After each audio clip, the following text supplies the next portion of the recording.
listening to This Week in Big Sky Basketball as we take you around the conference for all the latest in Big Sky hoops. Now, here's your host, Scott Gerard. Welcome on in. It's another edition of This Week in Big Sky Basketball. I'm Scott Gerard. Hey, we're less than 3 weeks away from setting the Big Sky tournament field for Boise this week. And tell you what, every week it just keeps getting bigger and bigger for these Big Sky teams. On the men's side, Montana gained a little bit of breathing room following a Northern Colorado loss to put the Grizz up a game and a half on the Bears with a 12-2 record. Portland State and Idaho sit atop the women's standings, each with 3 losses at 11-3, while Idaho State and Northern Colorado are looking in at 11-4. Our guests today include Northern Arizona women's coach Loree Payne, also Eastern Washington senior forward Jesse Hunt, and Colter Nuanez of Skyline Sports will discuss some of the action around the Big Sky and some of the big storylines. All right, first let's take a look at what's happening in Big Sky women's basketball. Nobody's safe in the Big Sky. That was evident last week with some upsets that kept the standings extremely interesting. 2 teams sit atop the table with 11-3 records, while 2 more just 1 game back at 11-4. Northern Colorado fell to 11-4 after splitting its 2 games. The week started off with a 76-72 upset to Eastern Washington, despite having one of the league's leading scorers go off for 26 points in the game. The Bears unable to hold off the Eagles in that loss. The Bears didn't have time to lick their wounds, though. They had a key matchup with Idaho on Saturday. Bears held off the hot shooting Vandals for a 77-72 victory behind Savannah Smith's 35-point performance. Joining Northern Colorado at 11-4 in the table and tied for second place in the conference is Idaho State. Bengals picked up a double-digit 62-46 win against Montana State to start the week and then came up short against the Lady Grizz in their second game of the week as they struggled to contain Gabby Harrington, who was a rebound shy of a double-double in that game. Idaho and Portland State both sit atop the standings this week with an 11-3 record, setting up a potential showdown for the top seed in the conference tournament coming up on February 28th. Idaho went 1-1 after the week after their loss to Northern Colorado. The Vandals escaped with a victory over Eastern Washington to stay near the top of the standings. Portland State moved back into a tie for the top spot after picking up 2 wins last week. The Vikings have a key matchup ahead of them this week as they visit Idaho State on Thursday that's sure to have postseason implications. Portland State is being led right now by Sydney Riley, who averaged 19 points a game in those last 2 games. As the season end draws near, the middle of the table is just as undecided as the top 5 teams are still fighting for positioning in that postseason tournament. One of those teams is Northern Arizona. Excited to be chatting with NAU's head coach, Loree Payne. Coach, how are you? I'm doing great. How are you, Scott? I'm doing well. Thanks for your time. We appreciate it. We know you're extremely busy. Your team's had a couple of really good weeks. You went 3-1 in your last 4 games. Talk about the improvement your team's shown over the progress of the season and if you feel like you can continue that play going down the home stretch. So that is definitely the hope. You know, I think we started off non-conference and played pretty well, and then we kind of took a dip, had a little adversity with some injuries. But, you know, we just have a young team right now, so every day is a learning opportunity for us to just try to get better and really focus on the process and the progress. And obviously had a rough first half of conference play. You know, but fortunately for us, we were on the road quite a bit in that first half, and now we're able to return with, I think, our last 5 out of 7 games are at home. So it puts us in a great position to finish really strong, and that's really the goal is just to finish this strong and hopefully move up in the standings a little bit to seed ourselves in a favorable position for the tournament. You know, you obviously saw that your team can compete with anybody in the conference with that Idaho State victory. Does your team take some confidence from a victory like that? Absolutely. You know, that was a great road trip for us, and I felt like we finally started to put some things together offensively. You know, we have a pretty short rotation right now, and obviously early in conference play, we lost one of our key players, one of our starters, Lauren Orndorff, and you know, it was just a challenge, I think, for us to find different combinations. And you know, you have freshmen and sophomores that are still learning how to play with each other and have that chemistry on the floor, and you know, you remove a big piece of that, and you know, there's challenges. And I think anytime you have young players, there's a consistency factor, and so we're just trying to get them to play a little bit more consistent and you know, bring that solid game every night. And if we do that, I feel like we can compete with the best in the conference. Do you tell your team, I mean, do you look at the standings and do you share those with your team, or do you just try to just keep it focused in on one game at a time? that they look at those things. They are very, where are we at in the standings? And but I think for us, we're just really trying to get them to focus on one game at a time. And every game, if we bring our best effort and our best energy, we have a chance to compete. And not really looking at the big picture, because at the end of the day, you have to win the game that's right in front of you to be able to move on, to have that confidence in that next game. You've got a really young team on your hands. You've only got 4 upperclassmen on that team. How about the team's growth? And do you feel like, those young players are really starting to mature and take over roles as you would expect them to at this course of the season? Absolutely. We're playing a lot of sophomores. We're getting the freshmen some minutes, and it's going to serve us so well for the future. And I think it's just that keeping it into perspective, understanding that we have those expectations, and the bar is set very high for those young ones, but also understanding, they're not going to meet that every night, and kind of giving them that grace and that love to be able to, work through some of those young mistakes. But I feel like we're starting to play much better together, and those young ones are starting to play a little bit more maturely, a little bit more composed. And at the end of the day, that's what you want, and you want to be playing your best basketball come end of February, beginning of March, and that's what we're hoping for. You have another big showdown against Idaho coming up on Thursday. Talk about that game and what you expect to see from the Vandals, and how you feel like you can compete against that team. Yeah, Idaho's an incredible team. I mean, they have scores, some of the best in the conference, and hats off to all the records that Pierce and friends are breaking this year. And they just have such an experienced squad, and their upperclassmen are being big playmakers for them. And so it's going to be a tough road trip. It's tough to go in to play at their place, and but we're just going to take it one quarter at a time, one play at a time. They obviously had a tough one last night in the Eastern game, and came out victorious in that. And we're just excited to be able to play again and have that opportunity to compete. Well, Coach, it's been a pleasure chatting with you. Good luck this week. Good luck the rest of the way, and look forward to chatting with you again as you get ready for Boise. Awesome. Thank you, Scott. I appreciate it. You got it. Northern Arizona head coach Loree Payne right here on This Week in Big Sky Basketball. Hey, for the last 30 years, Sports Graphics has been a leader in providing signage and services for the top professional and amateur sporting events across the country. That's why the Big Sky Conference is proud to work with Sports Graphic for all their signage at Big Sky Championship. Sports Graphics, proud sponsor of the Big Sky. Take a short break, come back with Eastern Washington senior forward Jesse Hunt, and then discuss what's going on in the Big Sky hoops with Colter Nuanez. It's all straight ahead right here on This Week in Big Sky Basketball.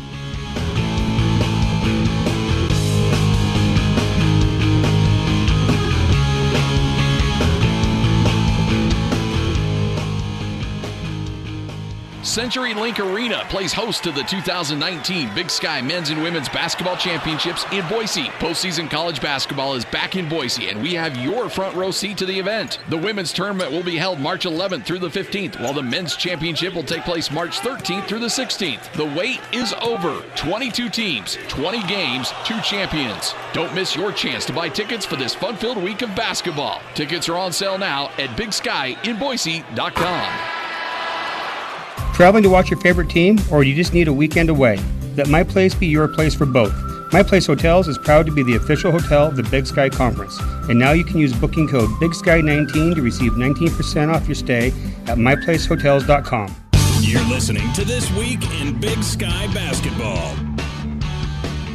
Welcome on back, segment number 2 on this edition of This Week in Big Sky Basketball. I'm Scott Girard. Hey, the 2019 Big Sky Men's and Women's Basketball Championships presented by My Place Hotels are headed to Boise in 2019. Visit BigSkyInBoise.com to purchase your tickets and get hotel information as the Big Sky takes over Boise March 11th through the 16th, and we want to see everybody out there. And if you need a hotel for work or just a night to get away, with over 44 hotels open and more on the way, we want to be your home away from home. It's My Place Hotels, proud to be the official hotel of the Big Sky Conference.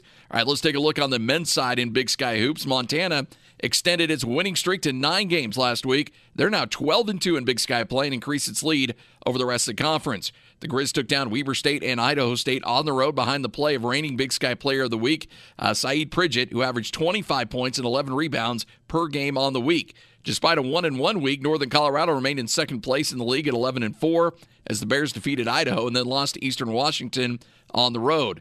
Weber State took over sole possession of third place as the Wildcats won the third-place battle with Montana State at home.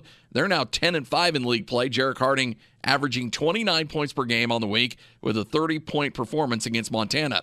Eastern Washington moved up to 5th place in the standings after home wins over Northern Colorado and Idaho. They improved to 8-6. Mason Peatling averaging 20 points and 10.5 rebounds per game to lead the Eagles. Portland State also went 2-0 on the week with victories over Northern Arizona and Southern Utah. Holland Woods averaging 23 points, 9 assists, and 5 rebounds to lead the Vikings. And rounding out last week's action, Montana State, Northern Arizona, and Sacramento State, each who collected 1 victory.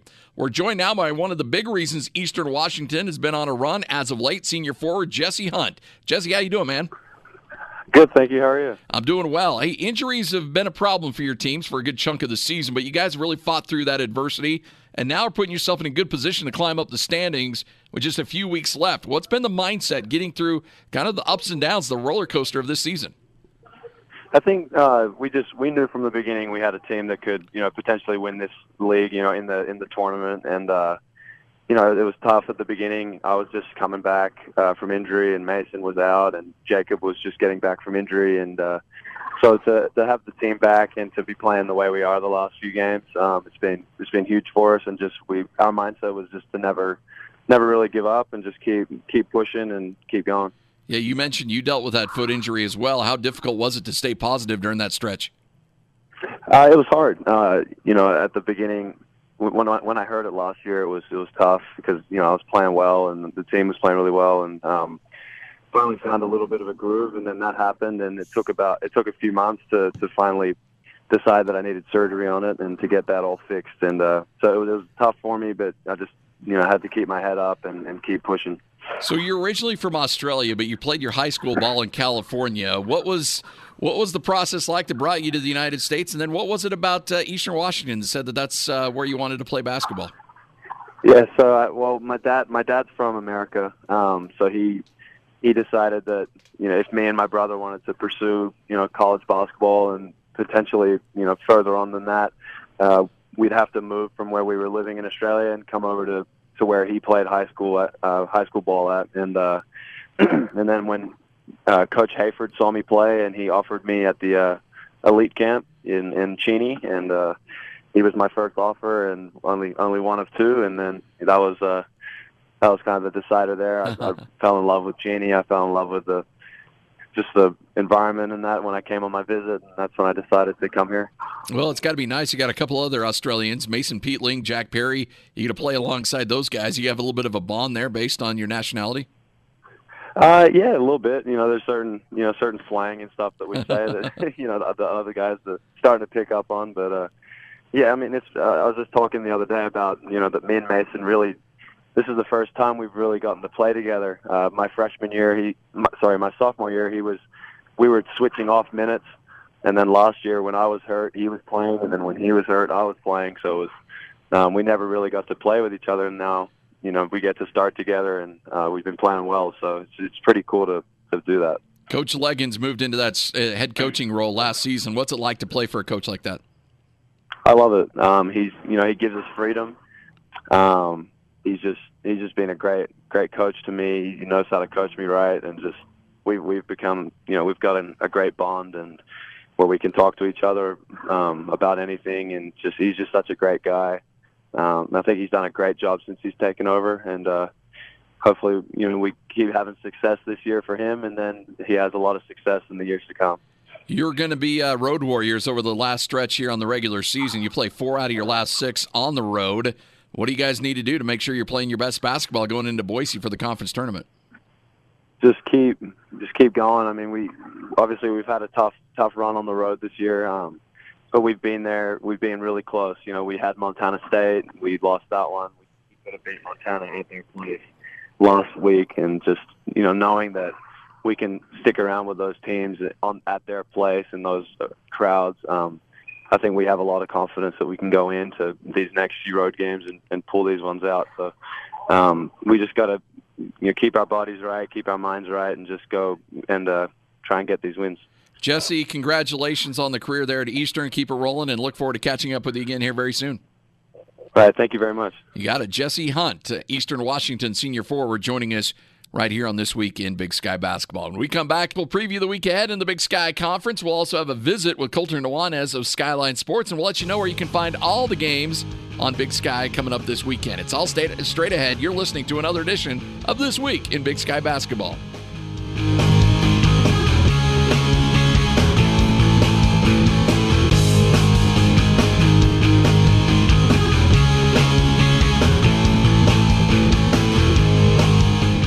Pluto TV is your one-stop shop for Big Sky action. The leading free internet television service in America will stream live sporting events, including up to 700 football, men's and women's basketball, volleyball, and selected soccer, softball, and track and field events. Simply go to Pluto TV to find games from several different sports. Pluto TV is your one-stop shop for all Big Sky action. The 2019 Big Sky Men's and Women's Basketball Championships are headed to Boise. Buy your tickets now for a fun-filled week with basketball for all to enjoy. Purchase your tickets today by visiting BigSkyInBoise.com. That's BigSkyInBoise.com. Now, back to This Week in Big Sky Basketball. All right, final segment of the show. You're listening to This Week in Big Sky Basketball. Is down the home stretch we come as we get you ready for the conference tournament coming up in Boise. Now, remember, the Big Sky Conference airs all of its live streaming sports events on Pluto TV for free, including up to 700 football, men's and women's basketball, volleyball, selected soccer, softball, and track and field events. Remember, watch Big Sky and Pluto TV. Now, let's get to the men's action this week. Southern Utah, Northern Arizona welcome in Eastern Washington, while league leader Montana hosts rival Montana State in second place Northern Colorado. Portland State will host Idaho State and travel partner Sacramento State, while Weber State will make the trip west to face off against Sac State. On the women's side, Idaho and Eastern Washington host Southern Utah and Northern Arizona, while Idaho State takes on Portland State and Weber State at home. Weber State will open up the week hosting Sacramento State, while the Hornets host travel partner Portland State. Rebounding the action will be Montana squaring off against rival Montana State in Missoula, while the Lady Grizz close out the week with a trip to Northern Colorado. So every Big Sky Conference game can be seen on Pluto TV and watch BigSky.com for free and in high definition. It doesn't matter whether you're watching on your tablet, smartphone, laptop, desktop, whatever. You can access Big Sky Basketball anywhere you go. All right, time to welcome in for his weekly conversation. It's Colter Nuanez of Skyline Sports. Colter, how are you, man? Hey, we're keeping our head above the snow somehow, Scotty. How you doing? You getting blasted out there in Montana? We are. Both sides of the pass, Bozeman and Evansville, covered in snow right now. Oh, boy. You'd think it's starting to lighten up a little bit, but not quite the case. And tell you what, we got some matchups on this weekend on the men's side, certainly heating up. Montana will host Montana State in Northern Colorado against Eastern Washington, and Eastern Washington taking on Southern Utah down in Cedar City. So let's talk about those games. First off, let's talk about Montana and Montana State. How do you see this one going down? Well, this is kind of the penultimate game here because Travis DeCuire, Brian Fish, both in their fifth years. So this group of seniors on both sides, Montana has 4, maybe 5 if you count Donovan Dorsey. No one knows if he's going to apply for a 6th year or not. But regardless, Montana has at least 4 guys playing their last Cat Grizz games on Saturday, and Montana State has 3 in Tyler Hall, Sam Newman, and Kelvin Blevins. And when you look at the recent history of this rivalry underneath these two coaches, Sam Newman and Tyler Hall have been steady contributors to Montana State throughout their careers. And on the Grizz side of things, Michael Ogine, this will be his 8th consecutive Cat Grizz start for the Grizz. And then Ahmad Rory, Bobby Moorhead, those guys have been involved in this as well. So a bunch of familiar faces facing off for the last time. And as we know, the Grizz have had the upper hand in this thing for most of the decade. 16 out of the last 17 have gone to Montana. And this Montana team now, they seem like they are a team that's they've been on a mission all year, but now it seems like they've really turned the corner. Now they've had all this adversity from the injuries to all the road games to all these other factors. That's kind of in the rear view now. And here they are, 12-2. They're 2 games clear in the loss column in Northern Colorado. They got 4 straight at home, starting with a rivalry game on Saturday. As far as the Cats go, they had a nice 4-game winning streak snapped in Ogden on Saturday, and they really need to continue to fight if they want to get one of those top 5 seeds. But my opinion in terms of the talent in the league, I think you're going to see 6 of the most talented players in the entire conference, 3 on each side in this game on Saturday. So when you count Harold Frey from Montana State. So yeah. I think that there's a lot of talent. It's going to be an interesting one because I know this is this is definitely one that Tyler Hall wants badly. I mean, he's been going against Michael Ogine and Bobby Moorhead his entire career, and he's had some tremendous performances, but he's only beat them once. And I know that that's something that really eats at him. And as far as the Grizz go, I know that they really, really want to figure out a way to close this thing out, hang a banner at home before they go back out on the road leading up to the tournament in Boise. You know, Montana's certainly looking like the team to beat, and as we look ahead to even potential, I mean, I guess the better question is it too early to talk about NCAA tournaments with Montana, considering that this league is so loaded with talent? I mean, can we start having that conversation, or is it too soon to see maybe where they might end up seated in a potential NCAA tournament run? Well, that's why this Montana team has been one of the most fascinating teams I've ever covered. The talk of the NCAA tournament for this team started the day after they lost to Michigan last year. Mm-hmm. And we know how loaded this league is. We know how a lot of factors in this league, more than just the talent, determine wins and losses. I mean, when you got to play 4 and 8 days and some of those games are on the road with some of the road trips that exist in the Big Sky, it's nearly impossible to sleep. It doesn't matter how talented you are. And so the fact that Montana stubbed their toe early, they had that 4 and 8 to start out the conference season. They lost the 4th game to Portland State in overtime at home. And then they stumbled the next time out again against Eastern Washington on the road. But it seems like that was the wake-up call for these guys. Travis DeCuire has talked a lot in the last couple of weeks about how this team has become more realistic, and because of their realistic nature, now they have a lot more better grasp on what it takes to actually be a championship team. To shoulder the weight of pressure that they've had to shoulder and continue to win games like they have. I mean, their margin of victory right now in conference play is almost 13 points. No matter what, even when they get everybody's best shot, no matter what teams throw at them, they find a way to out-execute you and out-tough you.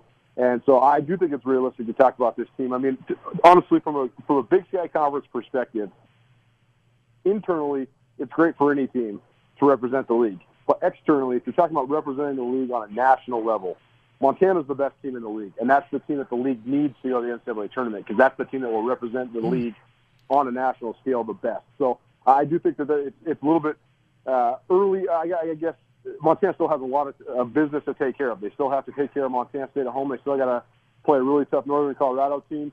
And then they got the back end of the Southern Utah NAU deal at home as well, celebrating senior night. So there's still a lot of competition left to play out. But I do think this team is a team that has been a team of destiny, given all the talent they've returned, given the vision that Travis DeCuire has preached. And I think if they take care of business, they might be hanging a banner by the time we're talking on this show next week. Gotcha.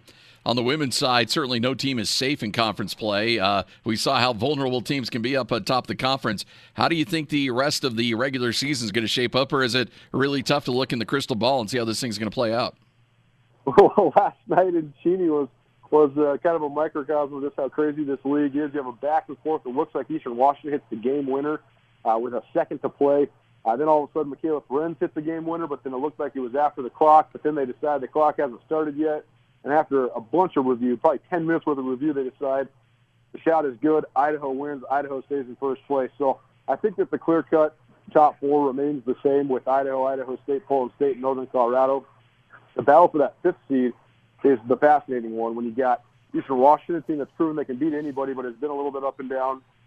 And then both Montana schools, 2 teams that have been afflicted by injury. With Claire Lundberg getting tearing her ACL, that's a huge blow for Montana State. And Sharon Swain at Montana has incurred more injuries than anybody in the entire league. But that race for 5th between the Cats and the Grizz is going to be interesting to watch, especially considering they have this head-to-head on Saturday. But as far as the rest of this goes, it's going to be interesting to see how it all plays out. I still think Idaho is the best team. I think they're the most dangerous, and I think they have the most dangerous, experienced players on their roster. But that said, Susanna Smith is a proven winner at Northern Colorado, and she's going to have something to say about this. And the physical style that Idaho State plays is always going to be a problem. So I think it's just a complete crapshoot as far as where the seeds fall. I think that those top 4 teams are going to be the top 4, but I have no idea what order they're going to be in. Colter, appreciate your time as always. Thanks for joining us, and hopefully things are a little bit clearer coming up next week. Hey, we appreciate it, man. I'll talk to you guys next week. You got it. Colter Nuanez of Skyline Sports. Big thanks to him. Also, special thanks to our other guest on today's program, Northern Arizona women's coach Loree Payne. Also, Eastern Washington senior forward Jesse Hunt. Big thanks to Lloyd Cole for producing today's show, and executive producers of This Week in Big Sky Basketball, Blake Barrington and Carl Hunt. I'm Scott Girard. Enjoy the games. Be back with you next week for another edition of This Week in Big Sky Basketball.